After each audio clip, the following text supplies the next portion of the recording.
I want you to know today that God is absolutely in the business of repairing broken walls in places that are precious to Him.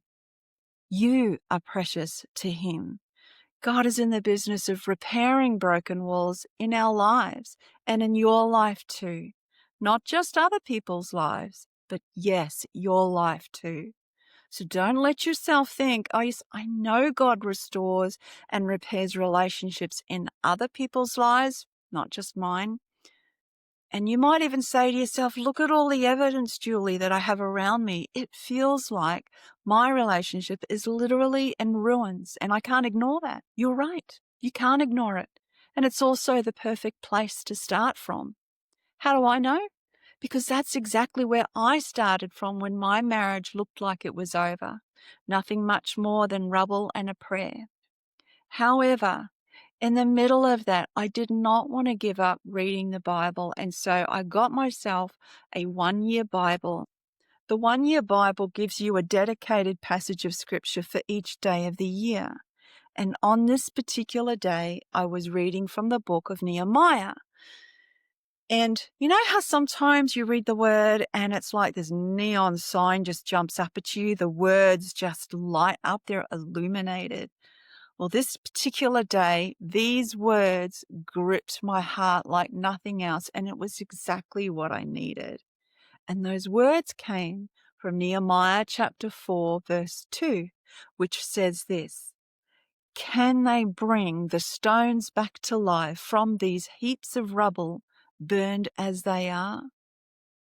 I want to tell you that if you have something in your life that has the appearance of nothing more than burned heaps of rubble, God can absolutely work with that. He can use what is left of what you have and rebuild something far greater than you can even imagine when you are willing to partner with Him. When I read those particular words, I felt my spirit in me yell out, "We've got a pulse of hope here." So I had to know the answer to the question. So I read and reread the whole book of Nehemiah. And here's what I noticed. Firstly, the answer to the question is yes, God can bring the stones back to life, no matter how burned they are. In fact, He has a phenomenal track record when it comes to doing amazing miracles with stones, with rocks. He caused water to gush out of the rock, and He caused a stone to roll away. One of the greatest miracles of all. Now, coming back to Nehemiah, before he did anything else, Nehemiah prayed, and in his prayer there was repentance, and he reminded God of His own word. Chapter 1, verse 8, he said this: "God, remember the instruction you gave your servant Moses, saying," etc., etc. So there's a couple of tips there. When he got to Judah, he didn't make any grand announcement about his intentions. He just got to work, beginning with doing a full comprehensive inspection of the situation. He walked around the walls, inspecting the gates, the damage, the whole lot. Then he got to work, strategically placing people to help with the build. And here's what else I learned from the story: the way that he managed opposition. Opposition is always going to come when you determine in your heart to partner with God and rebuild something in your life. Nehemiah didn't get into a tennis match of remarks backwards and forwards. He just pointed it out to God, saying, "Hear us, O God, for we are despised." Turn their insults back on their own heads. So take any opposition you experience and point it out to God, let Him handle it, then keep on working.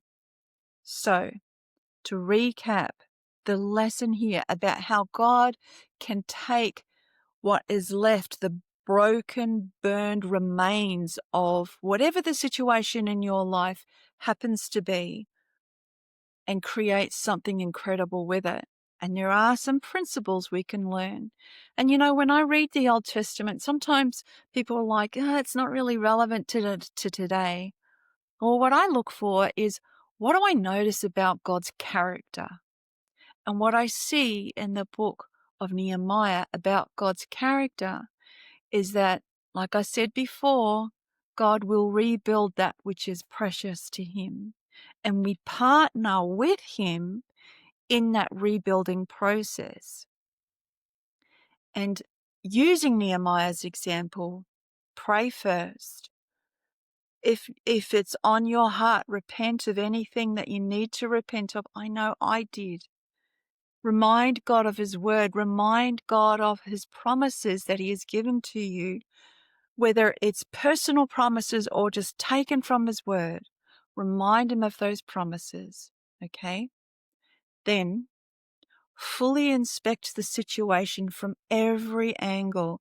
Take a good, hard look at the fullness of the situation for the purpose of understanding what's needed for the rebuilding.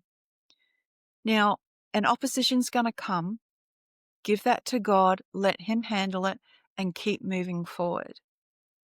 Now, there was one other thing that I was going to say in relation to this, which is if your situation in terms of the rebuilding that's needed relates to a relationship, there's obviously aspects that you have control over, and there's aspects that are outside of your control.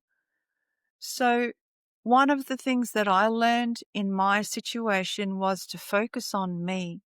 I realized that I needed to be the change that I wanted to see in our marriage instead of just pointing to all of the problems and the issues that my husband has and all that sort of thing. I got to work on me first.